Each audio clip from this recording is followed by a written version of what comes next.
अस्सलामुअलैकुम दोस्तों, welcome to our YouTube channel BBC knowledge. जिंदगी के आखिरी लम्हे में इंसानी जिस्म के अंदर क्या होता है, इस राज को जानने का दावा साइंसदानों ने किया है।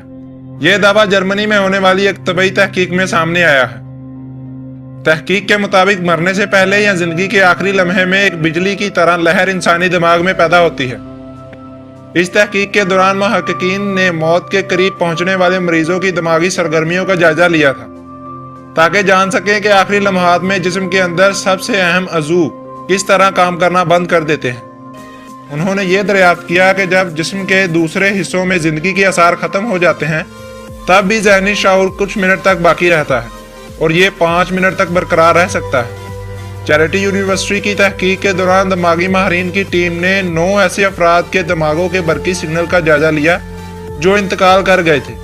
मुख्तलिफ मुल्कों से ताल्लुक़ रखने वाले इन तमाम मरीजों को जानलेवा दिमागी इंजरी का सामना था और माहिरीन ने इनके सर पर इलेक्ट्रोड लगाए हुए थे ताकि मरने के अमल को देखा जा सके।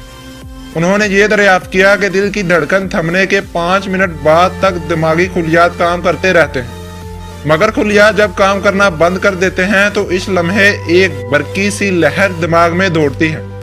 मुहक्किकीन ने बताया, जब ये बरकी सी लहर दिमाग में दौड़ती है तो दिमागी खुलियात को जिंदा रखने वाले इलेक्ट्रोड केमिकल्स खत्म होने लगते हैं और फिर मौत का अमल मुकम्मल हो जाता है।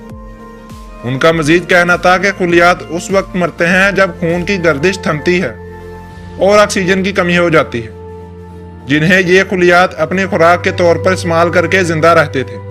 तो दोस्तों, ये थी मेरी आज की वीडियो। अगर आपको मेरी वीडियो पसंद आई हो तो प्लीज लाइक और सब्सक्राइब के बटन पर क्लिक जरूर कीजिए। मिलते हैं अगली वीडियो में, तब तक के लिए मुझे इजाजत दीजिए। अल्लाह हाफिज।